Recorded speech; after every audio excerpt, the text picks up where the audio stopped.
physical touch, and word of affirmation.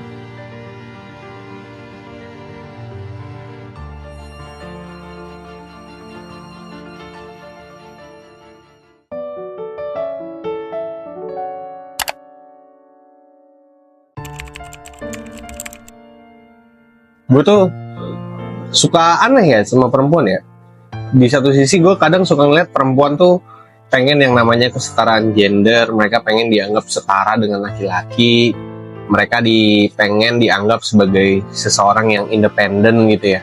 Tapi kalau misalnya ujung-ujungnya yang dilihat adalah duit, independennya di mana? Namanya juga love language, artinya bahasa cinta gitu. Setiap orang punya love language yang berbeda-beda juga. Lo nggak bisa bilang love language laki-laki yang susah atau yang nggak punya duit itu word of affirmation sama physical touch. Banyak juga di luar sana yang emang love language-nya adalah itu gitu. Dan apakah mereka dari orang yang nggak punya duit? Nggak juga.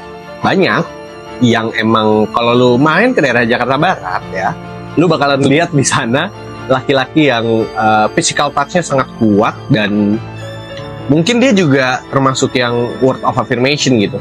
Tapi apakah dia laki-laki yang nggak punya duit? Gua rasa enggak ya, karena gua ketemunya aja di Mall Puri.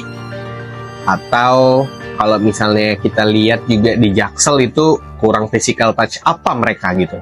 Yang akhirnya gue ngelihat bahwa ya namanya juga love language, setiap orang love language-nya beda-beda, dan menurut gue agak sangat disayangkan perempuan punya pemikiran seperti itu sih. Coba deh dilihat lagi perempuan ini nih maunya sebenarnya dianggapnya tuh sebagai apa. Terus terang aja, kalau emang mau dianggap sebagai independent woman, kalau mau dianggap bisa berdiri di kakinya sendiri, ya buanglah pemikiran-pemikiran yang kayak gini. Karena artinya kalau misalnya lu nyari laki-laki yang love language-nya itu bukan yang word of affirmation atau physical touch berdasarkan uang gitu ya, ya apa bedanya sama enggak lah, yang itu disensor pasti. Maksud gua kalau misalnya mindsetnya selalu berupa uang, ya kasihan perempuan-perempuan di luar sana yang berjuang untuk memperjuangkan image wanita sebagai seseorang yang tangguh dan independen gitu.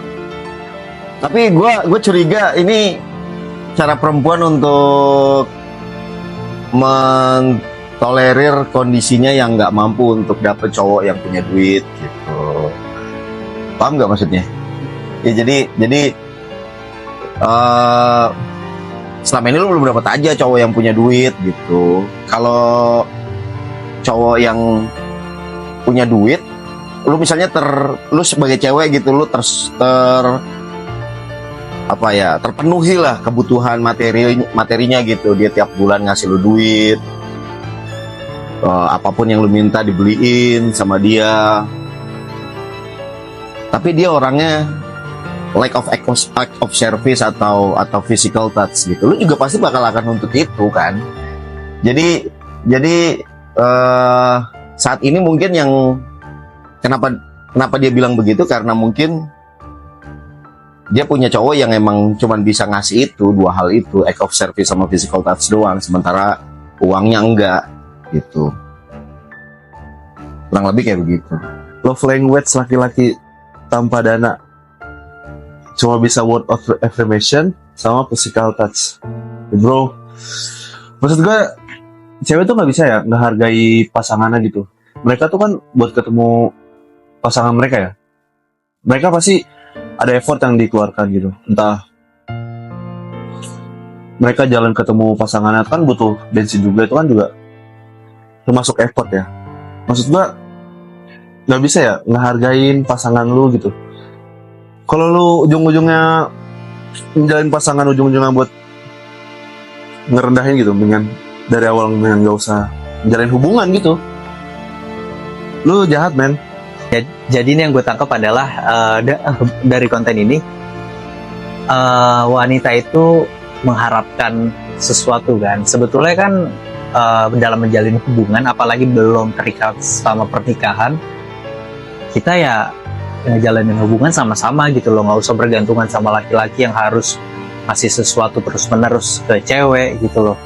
Karena kalau misalkan lu ngejalanin hubungannya berdua sebelum nikah, ya lu sama-sama dong ngeluarin effort yang sama juga dong, kayak gitu sih. Dan harusnya ini udah dibicarain sih sama pasangan tersebut ya, kalau gimana nih kita cara pacarannya bagaimana gitu. Gua nggak punya uang banyak, gua nggak bisa ngebiayain lo sekian banyak, kecuali mungkin kalau udah nikah gitu kan, gue bisa ngebiayain lo dengan nafkah yang gue kasih. Lagian juga kalau gue nggak salah, dalam Islam sendiri emang ada 4 kriteria yang harus kita highlight sebelum kita menikah juga gitu. Yang pertama tuh hartanya, yang kedua keturunan, kecantikan, baru agama. Jadi memang kita kan harus tahu dulu hartanya seberapa. Nah kalau misalkan lu masih belum menikah, ya lu jangan mengharapkan harta cowok lu atau duit cowok lu itu ngalir terus ke lu gitu loh.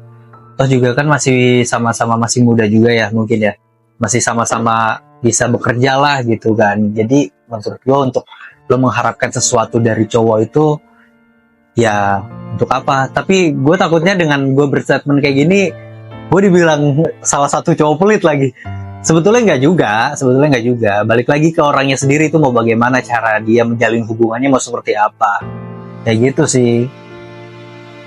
Toh sebagai laki-laki juga kan, misal ya, sebagai laki-laki kita ngajak jalan cewek, ya masa sih kita nggak ngebayarin gitu. Pasti kan ada perasaan-perasaan hal-hal kayak gitu juga yang gue yang ngajakin, ya harusnya gue juga yang bayarin gitu. Pasti cowok bakal mikir seperti itu kok. Tapi kalau lu terus-terusan bergantung apa-apa semuanya serba cowok lu yang bayarin, ya menurut gua ya lu ngapain, lu bukan istrinya gitu sih. Jadi ya kurang-kurangin lah berpikiran atau punya statement yang seperti itu. Ini kayaknya tren-tren TikTok ini memang agak kacau juga ya. Ya nggak semuanya lah laki-laki begitu. Terus juga ya kalau misalnya nggak punya dana emang kenapa, nggak punya uang emang kenapa. Kalau lu sayang, lu cinta, lu nggak ngelihat dari materi, tapi lu lihat dari rasa sayangnya dia, rasa pedulinya dia ke lu gimana, perhatiannya dia ke lu gimana, yang nggak dikasih sama orang-orang cowok-cowok berduit di luar sana. Itu yang harusnya lu lihat.